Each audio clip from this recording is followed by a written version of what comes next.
Representing UCF, please welcome head coach Scott Frost. Coach, the floor is yours for opening remarks. Thank you. Good to be here. I think before I get started, I just want to take a minute and kind of reflect on the things that have happened in Texas over the last week. Coming down here and reading about it and seeing it. It's a good reminder to me of how much we love football and how important it is, but there's bigger things in life, and thoughts and prayers are certainly with people around here. I'm excited to be here. First want to thank my AD, Terry Mahajer, President Cartwright at UCF for giving me a chance to come back to a place that I love. Ashley and I were both really excited to get back to Orlando because of the way the fans and the UCF family treated us the first time, and it's been the same since we've been back. So I'm excited to do the best I can to help put a good product on the field for the fans and UCF family. Excited to be in the Big 12. I think the things the Big 12 has done have positioned itself uniquely. I think there's some really smart moves being made. Got a lot of admiration for Commissioner Yormark and what the Big 12 has become. I think it's a really fair, balanced league, and anybody can win if you do things right. So we're working hard to push ourselves in that direction. Want to just take one more minute I see Paul out there to just give a shout out to the 4 young men that are here with me today: Paul Rubelt, Nigel Kelly, Kelly Lawson, and Miles Montgomery. They're unbelievable representatives of our football team and our university, and proud to have them with me. So happy to be here. And if you have any questions, please raise your hand so our microphone holders can get to you. We'll start here in the center left. Matt Rochelle of the Orlando Sentinel. Scott, I wanted to ask, you mentioned Paul. What has he meant to the program? Obviously, you brought him here from media days, but from the moment he first arrived on campus to now, what have you seen from him, especially this year coming back to that? Well, I see him right now. He's about as tall sitting down as you are standing up. He's almost like an ambassador for UCF. He came from Germany. He's been there 6 years, right, Paul? 6 years at the university. Great human being, fun to be around every day. Love everything he stands for. I've seen him get even better than what he was last year in my short time at UCF. So excited to watch him continue to blossom, and I'm just lucky to be around him for a year. Go to center right in the middle. Hi, Coach. Cody Nesper from Golden Blue Nation. You and Rich Rodriguez are both back at old jobs, different circumstances, but what are, from your perspective, things that are different and things that haven't changed so much? UCF is unique, in my opinion. It's so young compared to most of the other schools in Power 4 leagues.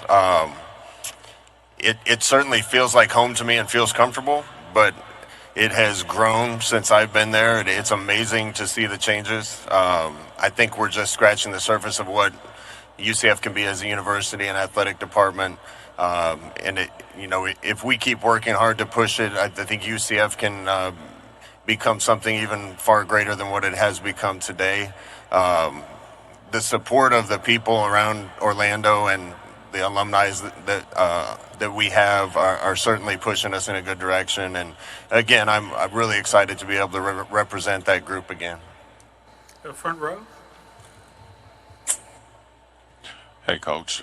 Nick Hamilton, Nightcast Media. I wanted to ask you just specifically, what are some of the changes that you were able to implement in this offseason on and off the field as far as maintaining the success for this upcoming season? We had a lot of work to do when I got to UCF again. I think we had 48 scholarship players on the team when I got there. So it's going to be almost a complete reset. I think we have close to 70 new football players in our program. That being said, almost every one of them is new to me since I just got there. We have a lot of work to do to make sure we get to know each other and take a collection of individuals and turn them into a cohesive unit. And that doesn't just happen. We have to be very intentional about that. I guess the good side of that is we were able to, flip the roster and bring kids in largely that fit us from a scheme standpoint and from a character and culture standpoint. And it's been fun watching that group of guys come together. We'll go center left, midway back. Hey, Coach. Xavier McNevitz, Scope of Sports. Obviously, you've been out of college football for a couple years now. What would you say is the biggest thing you have learned that should help you with your second stint at UCF? I think all experience, good and bad, gives you wisdom and new perspective. Biggest thing I've learned, probably you can't do anything alone. And the family at UCF, the way they've treated us the first time, the way they're continuing to treat us, my wife and I are so happy there. And we were looking forward to getting back there and planting roots and helping bring our kids up and raise our kids in Orlando. But knowing that you can't do anything yourself, I'm really excited about the group of guys that we brought together on the coaching staff, the people in the building and administration and coaching. And it takes a group and it takes a team, and I'm really excited about the people that I've surrounded myself with. We'll go center left, Barry.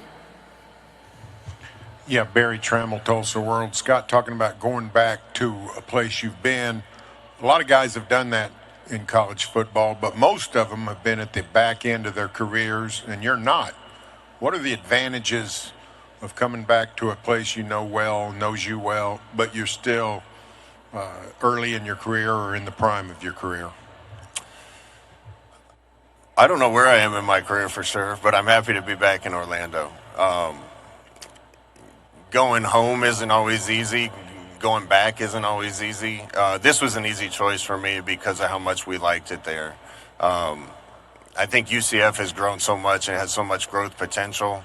I've said this a lot today, but our 2017 run, I think, had a lot to do with UCF positioning itself in a place where it could become a candidate to be in a league like the Big 12. It's my goal to continue to try to help UCF push forward. If there's any more changes coming, we need to be positioned in the right place and to do everything that we can to make it a legitimate competitor in this league and beyond. We have a lot of work to do to get there, but it's probably the only place that I would want to be doing this in college football. All right, again, if you have a question, please raise your hand. We'll go to center left. Alyssa Cooper with the Fort Worth Star-Telegram. So the Big 12 has changed a little bit over the past couple of years. And what do you hope that the Big 12 going forward prioritizes as it continues to evolve? Well, what the Big 12 prioritizes is going to be decided by people that are smarter and higher up than I am. I played in the Big 12 the first couple years that it was the Big 12. Obviously, it's changed since then. Had a ton of admiration for the league watching from afar. The parity in this league, the different types of styles in this league, the high-scoring brand of football that they play, I think it makes for an exciting product. There's so many good schools in this league, great guys coaching them. You can make an argument that any team in this league, if they do things right, can win this league. That makes a fun product for us to coach in, and I think a fun product for people to watch. And it makes it a fair game where if we do things right and come together as a team and play well, we're going to have a chance. And we're doing everything we can to give ourselves a chance. But I think Commissioner Yormark and the rest of the people in the league have uniquely positioned this league. I think it's a fast, exciting brand of football. And like I said, I'm just honored to be a part of it. We'll go center right, gentleman at the end. Hi, Coach. David Howman with Devils in Detail.